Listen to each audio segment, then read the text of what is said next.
at once an exceptionally long and deceptively short period of time. Understanding a generation to mean a period of about 30 years, there are just more than 30 of those in our 1,000-year block, with each bringing the same familiar cycles of life, death, happiness, sadness, the gravity of important moments, and the steady rhythms of everyday routine. If we cast our minds back 1,000 years into the past, we can instantly see that so much has changed. While there are an estimated 8 billion people on Earth today, there were only between 300 and 400 million in 1000 AD. While that number has grown then, our planet has played host to the rise of cities, to the almost continuous waging of war, to the rise and fall of diseases, to the crumbling of empires, the Dark Ages, the Enlightenment, the Industrial Revolution, and the tech boom. Humanity certainly hasn't stood still, to the point that it's often said that were it possible to bring a past human forward in time to now, they might well fail to recognize Earth as their home. On the other hand, however, 1,000 years actually isn't so long after all. The modern human species is around 300,000 years old. So all that's happened in the last 10 centuries, as immense and vital as it may seem to us, is really just a short chapter in the overall story. We have cities that are older than 1,000 years, ancient structures that have been here for more than double that time, massive religions that have endured for longer too. More significantly, though, while 99% of the plant and animal species that have ever lived are now extinct, much of today's natural world is also far older than just a millennium. The crocodile, for example, were here for the dinosaurs. So the last 1,000 years for humanity is really but the blink of its old and reptilious eye. The key for today, however, is that for as much as human civilization has changed, the human beings themselves are really much the same. We've seen small tweaks made to our collective DNA, such as in some locations where there's been a noticeable rise in average height or in average life expectancy, which globally has upped by literal decades just since the mid-1900s. We've also seen a greater diversity emerge across our now global society, thanks to the advent of easy and accessible overseas travel, particularly within the last century. But ultimately, were our same hypothetical time traveler to be brought here again from 1,000 years past, it's not as though they would fail to recognize modern humans as humans.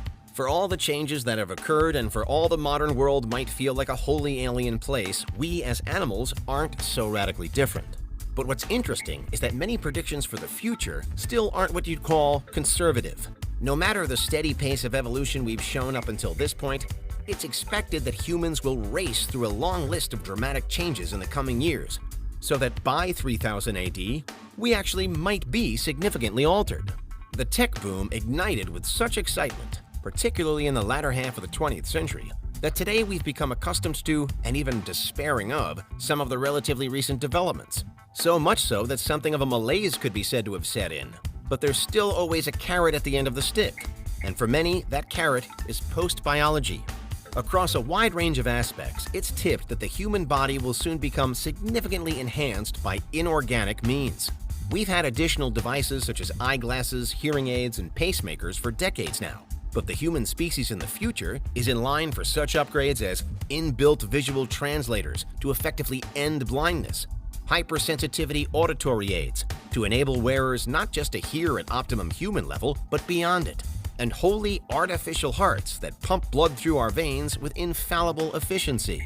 This quest for ultimate efficiency is really at the heart of most of the current predictions for our future. For instance, with languages, where some foresee inbuilt translator chips cut into our brains so that nothing is beyond our understanding. From signs and menus to entire novels, our eyes will decipher all written texts, but even more impressively, we should also be able to understand every single other person. Even in a conversation with multiple different languages spoken, all of the information should instantly be translated via AI in and around our ears, so that there's zero chance of confusion. These changes wouldn't necessarily show on the surface of the human body, but they would still be game-changing to our development. In fact, many of the most important changes perhaps wouldn't be immediately visible. Much has been made of the emergence of nanotechnology in recent times, and of CRISPR-Cas9 gene editing. And both could mean that our insides run differently, perhaps even long before 1,000 years from now.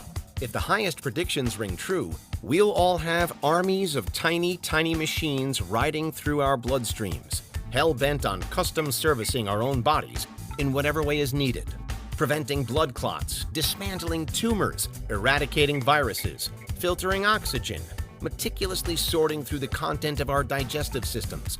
Nothing will be left to chance or plain old organic evolution anymore. And really, while these upgrades won't directly show on our outsides, perhaps they will indirectly, as we should all look and feel fresher, probably younger, and generally more polished. The darker side to all of this is that we could well all end up looking pretty much the same once the machines inside us land on the optimum conditions for a human body. How do you think this particular part will play out? There are some predictions towards immortality too, within just the next 100 years, let alone 1,000. And again, possibly spurred on by genetic enhancements that first serve to reverse the aging process in our body cells and then to stop it completely. This would theoretically lead to a human society without the physical signs of aging as well. Without irreversibly gray hair, for example, or wrinkled skin, creaky joints. Bizarrely, this could also make it impossible to tell one generation from the next, so that you and your grandmother, or even you and your great-great-great-grandmother, look very much alike. And finally, there's the impact that space travel might have on our appearance too. If NASA, SpaceX, and the rest are to be believed, then we should have a human presence on the Moon and Mars by the end of this century. By the end of this millennium, then, we could be even more spread out. And our new interplanetary status could manifest itself in our bodies and faces. Changing gravity may stretch and compact our spines, leading to big differences in our heights and in our general builds. Differing levels of sunlight could lead to larger or smaller eyes, as our pupils work to harvest only the amount of light required. Our inevitably changing diets will show in various ways too, affecting our skin, hair, fingernails, and more. Or if we were to instill a universal diet of optimum synthetic nutrition, then this could be another area through which we all actually end up the same. In general, as we look into our own future, we are then met with some potential contradictions. On the one hand, it's predicted that we could be extremely changed, fast-tracking through evolution much quicker than we have in the last 1,000 years of history. Powered by post-biological technology, we might have enhanced our bodies beyond all recognition. And without aging or death to worry about, we could all be forever young. However, on the other hand, for all the dramatic upheaval that we're predicted to face, it might be that the end result is something like a species of lookalikes. Consider the potential development of cloning technology in the coming centuries too, and our path towards a futuristic sameness becomes arguably clearer and clearer. What do you think will happen? Are we heading for better times or worse? Let us know in the comments.